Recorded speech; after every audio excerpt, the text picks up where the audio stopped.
अस्सलाम वालेकुम दोस्तों, आज हमारी वीडियो का टॉपिक कि कौन से रीजन हो सकते हैं जिसकी वजह से बर्ड्स के बच्चे कमजोर आते हैं और इसका इलाज क्या है। बाज़-औक़ात देखने में आया है कि जब हम अपने बर्ड्स रखते हैं तो बज़ाहिर बहुत ही हेल्दी और एक्टिव होते हैं, मगर जब उनके बच्चे निकलते हैं तो उनमें ज्यादातर कंडम बच्चे या कमजोर बच्चे निकलते हैं। इसीलिए आज की वीडियो में हम बताएंगे कि वो कौन से रीजन होते हैं जिसकी वजह से बर्ड्स के बच्चे कमजोर निकलते हैं। सबसे पहला रीजन तो ये होता है कि बर्ड्स की खुराक का मुनासिब ना होना। बाज़ दोस्तों को ये पता नहीं होता कि वो किस तरीके की खुराक अपने बर्ड्स को देते हैं जिसकी वजह से उनके बच्चे कमजोर होते हैं।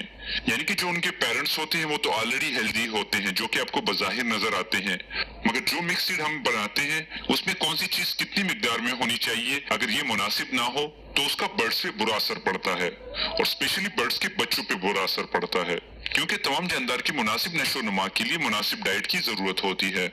दूसरा रीजन होता है सॉफ्ट फूड की कमी।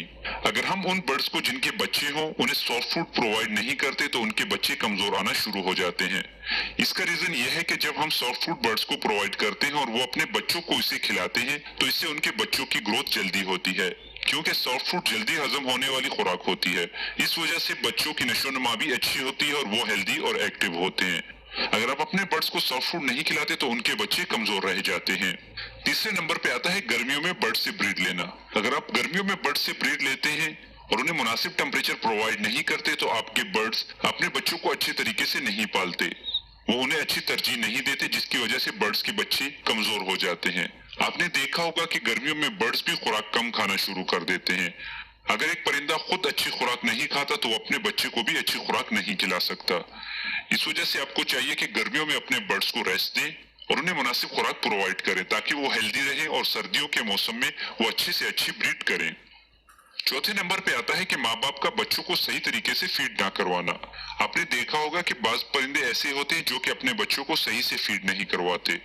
अक्सर बच्चे इस वजह से मर भी जाते हैं कि उनके बच्चों की फीड मुनासिब नहीं होती, उनके पेरेंट्स उन्हें रेगुलर और अच्छे तरीके से फीड नहीं करवाते। स्पेशली इस तरह के केसेस तभी आते हैं जब बर्ड्स का फर्स्ट क्लच होता है, जब वो बच्चों को निकालते हैं और उन्हें तजुर्बा नहीं होता कि वो अपने बच्चों को किस तरीके से पालें। जब कभी भी आपके बर्ड्स के बच्चे निकल आए तो ये आपकी रिस्पॉन्सिबिलिटी और ड्यूटी है कि आप अपने बर्ड्स को चेक करें, उनके पोटों को चेक करें कि क्या उनके पेरेंट्स ने उन्हें फीड करवाई है या नहीं करवाई। जैसा कि आपको मालूम है कि जब एक परिंदा एक एग्स ले करता है तो एक दिन रेस्ट करने के बाद दूसरे दिन दूसरा एग ले करता है। इसी तरीके से अगर आपके बर्ड्स ने 5 अंडे दिए हैं तो इसका मतलब है कि पहले और आखिरी अंडे के दरमियान कम से कम 8 से 10 दिन का डिफरेंस होगा। इसी तरीके से जब बच्चे निकलते हैं तो पहले और आखिरी बच्चे के दरमियान कम से कम 8 से 10 दिन का फर्क रहेगा। 10 दिन का बच्चा पहले दिन के बच्चे की निस्बत बहुत बड़ा होता है, इसलिए जब आखिरी बच्चा निकलता है तो माँ बाप उसे सही तरीके से फीड नहीं करवा सकते, क्योंकि जो बड़े बच्चे होते हैं वो अपने पेरेंट्स से अच्छे तरीके से फीड ले लेते हैं और मगर जो छोटे बच्चे होते हैं वो उनके नीचे दब के ही मर जाते हैं। इसलिए आपको चाहिए कि जब कभी भी आपके बर्ड्स के बच्चे निकल आए तो आप उन तमाम बच्चों को उठा के डिवाइड कर लें, यानी कि पहले दिन के बच्चों को एक पेयर के नीचे, दूसरे दिन के बच्चों को दूसरे पेयर के नीचे और तीसरे दिन के बच्चों को तीसरे पेयर के नीचे, इसी तरीके से तमाम बच्चों को डिवाइड कर दें ताकि जो साइज में एक जैसे हों उनको एक ही बर्ड्स के नीचे रख दें, ताकि जब उन्हें उनके पेरेंट्स फीड करवाने लगे तो उन्हें कोई दिक्कत ना हो और तमाम बच्चों को एक ही जैसे फीड करवाई जाए। इससे फायदा ये होगा कि कोई भी बच्चा छोटे होने की वजह से या कमजोर होने की वजह से नीचे नहीं रहेगा और उसे खुराक की मुनासिब मिकदार प्रोवाइड होती रहेगी। अगर आपके पास और पेयर नहीं है जिसके साथ बच्चे हों तो आपको चाहिए कि आप अपने बर्ड्स को हैंड फीड पे ले लें। यही एक आखिरी ऑप्शन रह जाता है। जो बच्चे कमजोर होते हैं उन्हें हैंड फीड पे ले लें, उन्हें सिर्फ फीड करवाने के बाद दोबारा अपने पेरेंट्स के साथ छोड़ दिया करें। इससे ये होगा कि पेरेंट्स उनकी केयर करेंगे और आप उनकी खुराक की मिकदार को पूरा करेंगे। इसके अलावा पांचवा और आखिरी रीजन ये है कि पेरेंट्स की जीन्स के कमजोर होना। जैसा कि आपने देखा होगा कि मेरे चैनल पे कंडम बच्चों के बारे में वीडियो अवेलेबल है।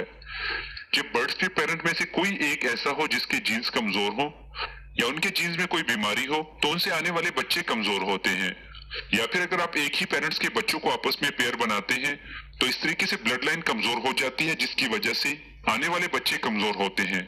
जब कभी भी आपके पास ऐसा कोई पेयर आए जिसके बच्चे कमजोर निकल रहे हैं तो आपको चाहिए कि उनके पेरेंट्स का पेयर तोड़ दें, यानी कि मेल के साथ कोई और फीमेल के साथ कोई और मेल लगा लें। اس کے لیے آپ کو چاہیے یہ ہوگا کہ دونوں کا پیر توڑنے کے بعد کم از کم انہیں 1 سے 2 مہینہ ریسٹ دیں اور انہیں اچھی خوراک پرووائڈ کریں تاکہ وہ ہیلدی اور ایکٹیو ہو جائیں، اور اس کے بعد آپ اپنے برڈز کا پیر کسی اور پیر کے ساتھ لگائیں۔ اس طریقے سے آپ کی یہ پرابلم بھی سالو ہو جائے گی۔ باقی کیج کے برڈز کو وٹامن دینا بہت ضروری ہے، جیسا کہ بھائی نے بتایا کہ وہ ویڈالائن ایم اور کیلشیم پی دیتے ہیں، تو آپ بھی اپنے برڈز کو ویڈالائن ایم اور کیلشیم پی ضرور دیا کریں، یا اگر ہو سکتا ہے تو آپ اس سے بھی بہتر ملٹی وٹامن یوز کر سکتے ہیں تاکہ آپ کے پاس برڈ کی اچھی سے اچھی بریڈ آئے اور آپ کے برڈز ہیلدی اور ایکٹیو رہیں، کیونکہ آپ کے برڈز جتنے ہیلدی ہوں گے اتنی ان کی قوت مدافعت زیادہ ہوگی اور ان پہ بیماری کے اثرات کم ہوں گے، جس کی وجہ سے آپ بہت بڑے نقصان سے بچ سکیں۔ یہ تو تھی آج کی ویڈیو، امید کرتا ہوں کہ آپ کو پسند آئی ہوگی۔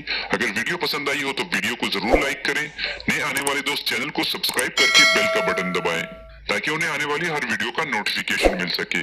باقی دعاؤں میں یاد رکھیں، اپنا اور اپنے برڈز کا اچھے سے خیال رکھیں۔ ملتے ہیں اگلی ویڈیو میں، تب تک کے لیے اللہ حافظ۔